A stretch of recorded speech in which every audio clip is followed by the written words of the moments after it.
We provide you the platform to turn your dreams into reality. Give wings to your aspirations with KR Mangalam University. तो जंग ने Israel और Iran दोनों देशों को आर्थिक तौर पर खासा नुकसान पहुंचाया है।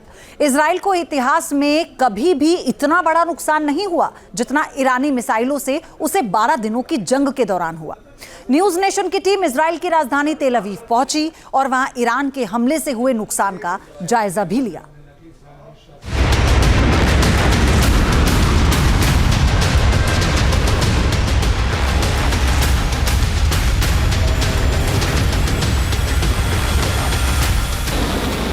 इजराइल और ईरान के बीच फिलहाल युद्ध विराम हो गया है।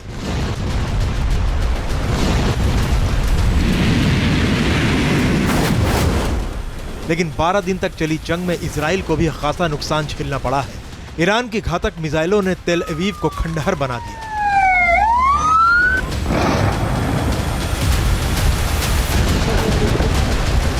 कहावत पुरानी है कि जंग में कटते हुए सर नहीं, उठते हुए परचम देखे जाते हैं, लेकिन आम तौर पर परचम सरकारों के होते हैं और सर आम लोगों की। वही स्थिति हमें ईरान और इजराइल की जंग के पीछे भी नज़र आती है। जहां मेरे ठीक पीछे मौजूद है वो स्टार जो निशान है, इजराइल का प्रतीक है, इजराइल की सत्ता का, जिसके ऊपर बेंजामिन नेतन्याहू प्रधानमंत्री के तौर पर बैठे हैं। लेकिन सर की अगर बात करें तो सर में यहाँ पर स्थानीय लोगों के घर हैं, उनके आशियाने हैं और तमाम इमारतें भी हैं। सबसे पहले हम आपको घर दिखाएंगे कि देखिए यहाँ से लेकर के उस और जितने भी स्थानीय लोगों के घर थे वो सब टूटे हुए नज़र आते हैं। ईरान से आने वाली बैलिस्टिक मिसाइलें कितनी घातक थी, इसका अंदाजा आप तेल अवीव के डायमंड एक्सचेंज की इस बिल्डिंग को देखकर लगा सकते हैं। 19 जून की सुबह यहां ईरान की मिसाइल गिरी थी।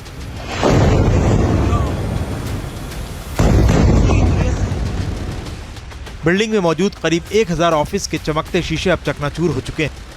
नुकसान है वो सिर्फ रिहायशी इलाकों का नहीं बल्कि कमर्शियल कॉम्प्लेक्स का भी दिखाते हैं। दरअसल जिस जगह हम मौजूद है ये एपी सेंटर है, ये सिटी सेंटर है और यहाँ पर जौहरी बाजार हुआ करता था। हीरो का सबसे बड़ी व्यापार यहीं से चलता था। उस हीरे के व्यापार से जो नुकसान हुआ उसका नुकसान भारत में सूरत के कारोबारियों को भी हुआ। और यहाँ पे आप देखिए किस तरीके से डिस्ट्रक्शन है वो नज़र आता है, वो स्थिति नज़र आती है किस तरीके से यहाँ पर डायमंड मार्केट को नुकसान पहुँचाया गया।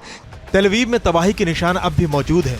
अब भी ज़मीन पर बहुमंजिला इमारत का मलबा और कांच के टुकड़े बिखरे हुए नजर आ रहे हैं। जंग के दौरान मिले दर्द के बाद तेल अवीव के लोग शांति की बात कर रहे हैं। कि दूसरी बिल्डिंग के हाल भी ऐसे ही नज़र आते हैं कि वहाँ भी जो तमाम शीशे हैं वो टूटे हुए हैं, जो कांच है वो टूटा हुआ है। उसके बाद रिहायशी इमारतों का भी हाल है और इसके अलावा जो आसपास की सारी बिल्डिंग्स हैं उनके कांच भी इसी तरीके से टूटी फूटी हालत में नज़र आते हैं। डायमंड एक्सचेंज की बिल्डिंग के पास करीब 200 मीटर एरिया में मौजूद सभी इमारतों को खासा नुकसान पहुंचा है। 12 दिनों तक चले युद्ध का असर अभी भी तेल अवीव के इस आर्थिक क्षेत्र पर नजर आ रहा है। यहाँ चल रहा कारोबार पूरी तरह से बंद है। सड़कों पर भी लगभग सन्नाटा पसरा है। कि दूसरी बिल्डिंग के हाल भी ऐसे ही नज़र आते हैं कि वहाँ भी जो तमाम शीशे हैं वो टूटे हुए हैं, जो कांच है वो टूटा हुआ है। उसके बाद रिहायशी इमारतों का भी हाल है और इसके अलावा जो आसपास की सारी बिल्डिंग्स हैं उनके कांच भी इसी तरीके से टूटी फूटी हालत में नज़र आते हैं। ईरान ने ना सिर्फ रिहायशी इलाकों को बल्कि डायमंड मार्केट को भी नुकसान पहुंचा करके उस आर्थिक शक्ति पर चोट मारने की कोशिश की है जिस आर्थिक शक्ति की वजह से वेस्ट एशिया जो भारत की स्थिति के लिहाज से है नुकसान उठाना पड़ा इजराइल को। और इजराइल के तमाम defence system, air defence system इस हमले को रोकने में नाकाफ़ी साबित हुए। तो एक ऊंचे टूटे हुए कांच नहीं बल्कि टूटा हुआ गुरूर भी नजर आता है। कैमरा सहयोगी राकेश रावत के साथ राहुल डबास, न्यूज़ नेशन, तेल अवीव, इजराइल। जहां भक्ति है हर शब्द में, कथाओं में छुपे हैं दिव्य रहस्य और ज्योतिष देता है जीवन को दिशा। धर्म से जुड़ी हर बातों को जानने के लिए हमारे चैनल स्तुति को सब्सक्राइब करें। चैनल पर जाने के लिए इस लिंक पर क्लिक करें।